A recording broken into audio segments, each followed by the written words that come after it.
Welcome, Dr. Jay's Beckett, Sports Card Insights. I've titled this episode Fridays, partly because today is Good Friday. For Christians, they know what that means, and I'll talk about that a little bit, as well as just Fridays in general from the lens of the hobby, along with some historical insights, many from the hobby.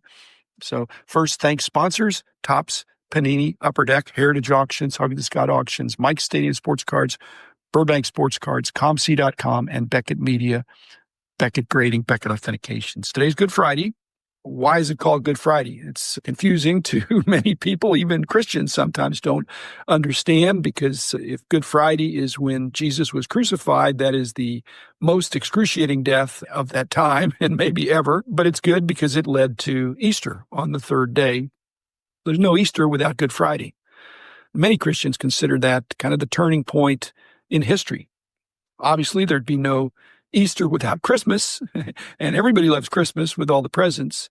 And we do mark the years, the time, the dates. It used to be by BC, before Christ, and AD, Latin for Anno Domini, which is in the year of the Lord, but now more secularly styled as BCE and CE, before the Common Era, and CE, the Common Era. It's the same as AD and BC, except they've changed the initials in order to secularize them. I think every religion I'm aware of seems to have some mysterious elements. You may understand the mysterious elements of your own faith, but you don't understand the other ones. And frequently you dismiss the others without consideration. The gospel literally means good news, and evangelism literally means sharing the good news. So if you apply that to our hobby, when we share good news about our great hobby with our non-collecting friends, just tell them how great it is, you shouldn't feel rejected if they don't get it. Because in effect, they're saying, I don't understand this mysterious religion that you have, these mysterious elements, and I'm dismissing without consideration. I don't get it. I don't want to get it. I'm not ready to consider those things. Same deal. You invite a friend to visit your church, or you invite a friend to visit a card show. Some will say yes, some will say no. And recognizing that some churches are better than others, and some card shows are better than others. But they don't care that your church is better than the others, or that this card show is the best one. They just don't understand, and they really haven't considered it. And the timing is just not right. You can't convince them. You can't kidnap them and take them to church or take them to a card show. They need to want to go, show up, and give it consideration. Now, in my lifetime, I think things like this have happened, but it's hard to imagine now in our pluralistic society that a major league athlete could refuse to play on a holy day, which would be like Good Friday. If somebody said, I don't want to play, I'm going to sit out, again, superstar or not, that would be frustrating to the management. But that actually happened in 1965. Sandy Koufax, I don't know that he refused, but he talked to probably Walter Alston or the Dodger general manager, was, I don't want to pitch game one of the World Series. It's on Yom Kippur. So he didn't, but he did redeem himself by winning games 2, 5, and 7, and was the MVP of that World Series. That increased his legend, the whole story there. He certainly earned the respect from fellow Jews, as well as many other faiths, for standing up for what you believe in. I think that's admirable. Now, Rich Klein also has a statement by having his card shows on Sunday and Monday in deference to his Jewish Sabbath. He has Memorial Day and Labor Day, and those are fun shows. So he's been able to do that consistent with his faith. Rick Probstein, same thing. Now, he does not show up at the National on Saturday. I respect that. And I think the hobby generally has respect for these religious traditions in the sense that there rarely are shows on Easter or Christmas weekend. It has happened, but it's not as common, although there are plenty of sports on TV to make up for it. But you don't see as many card shows, partly because it's respect for the religious tradition and also for family opportunities. So it's Good Friday, but Black Friday, which would be another name for it, that name has been co-opted. It's taken by the day after Thanksgiving, being, I think, a pretty miserable day to go out shopping because it's the busiest physical shopping day of the year. And I try not to, but sometimes if you get out in the traffic, it's just terrible. And then also Black Friday can also be a connotation along with Black Monday and Black Tuesday for these various historical stock market crashes. And those are no fun. They also have had impact on our industry, on our hobby. And in our hobby, ComC has taken advantage of Black Friday sale, which again, the day after Thanksgiving, I'm already not preparing for it, but it's pretty easy to prepare a sale there. If you want to put everything on sale at a certain price off, that's really my only ComC formal sale is their Black Friday sale, which I think runs a week toward the end of November, early December. I just never liked sales when I had the company. We just wanted to have regular good prices. Because I always thought if you had sales and people would wait for the sale and they wouldn't buy, and if they're having a sale every month at the end of the month and people aren't going to buy early in the month, they're just going to wait and they're never going to pay full price. But I have done well with my ComC Black Friday sales the last few years. So thank you, sponsor ComC. The stock market Black Monday in mid-late October of 1987, I totally remember that. The baseball magazine, at least, was going strong. It had really emerged. The first couple of years were slow.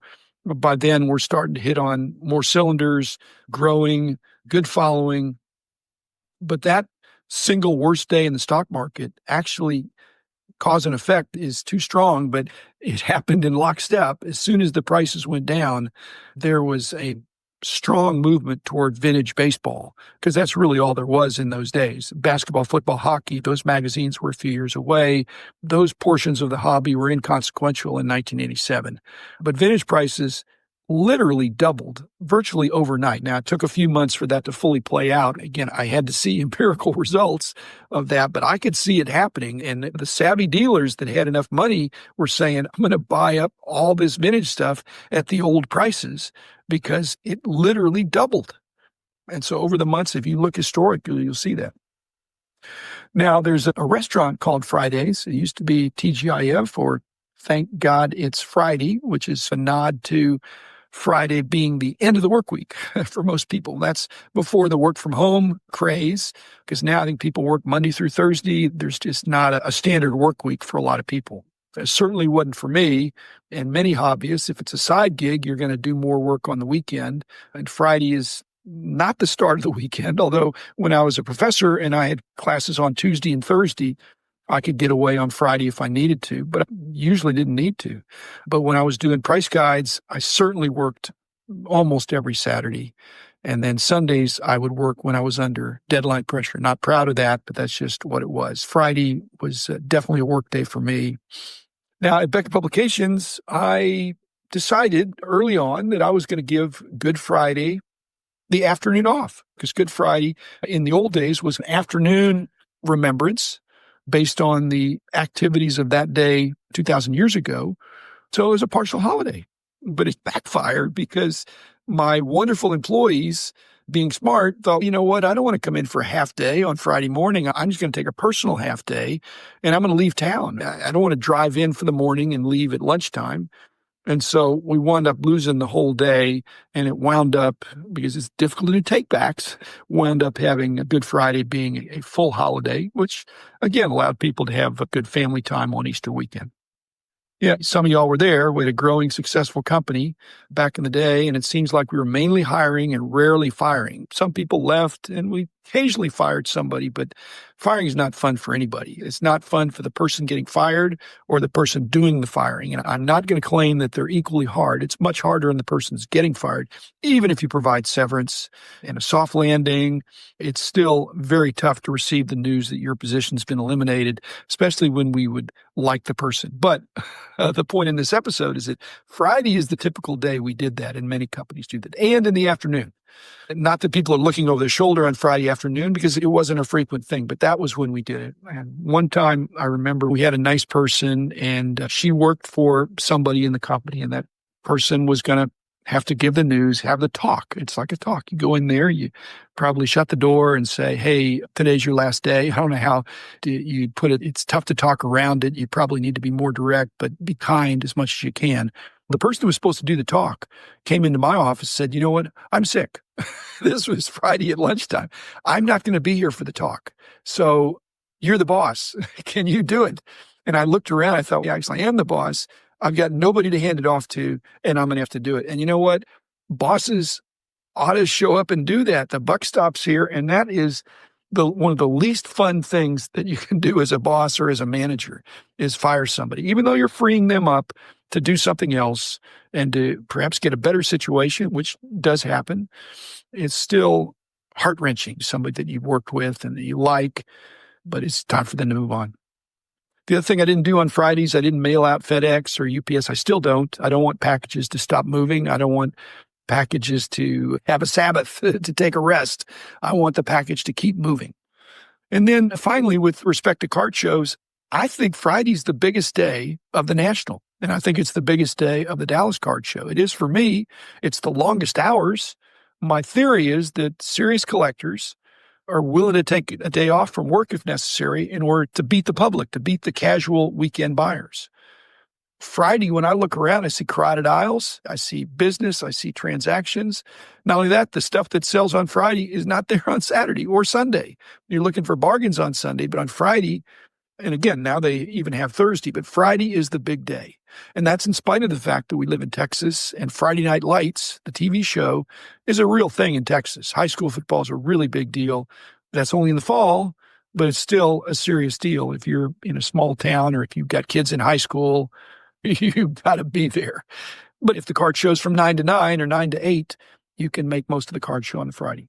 And lastly, in the old days, as I try to give some historical perspective, my recollection is that 90% of the shows, more than 90% of shows in the 70s that I went to, which were fabulous, but they were fabulous in a Saturday, Sunday format. You didn't have 3 days. You had typically Saturday and Sunday, and I was in Bowling Green at that time. I could leave Saturday morning, and I couldn't do this in Texas because things are so spread out as easily, but from Bowling Green, I could leave Saturday morning, early hours, and I could be back Sunday night, perhaps late hours, but I would only be gone one night. So my expenses were way less. I had one night of hotel.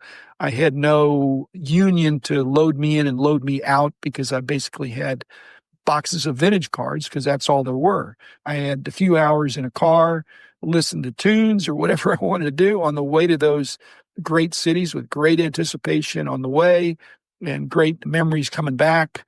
There'd be a hospitality room Saturday night. So it really fit Detroit, Cleveland, Strongsville, which just happened, which is still going on, Cincinnati, Chicago, Indianapolis. Several of them had just one show a year, which would be great. But obviously Detroit and Chicago, being bigger cities, had more than one. And Detroit was really easy to get to. I've had a great ride in the hobby. Fridays is a good day. Good Friday's a good day, but all Fridays are a good day for me. It's good to be alive, and it's good to be enjoying this great hobby bar. So thanks, everybody. Be back again on Monday.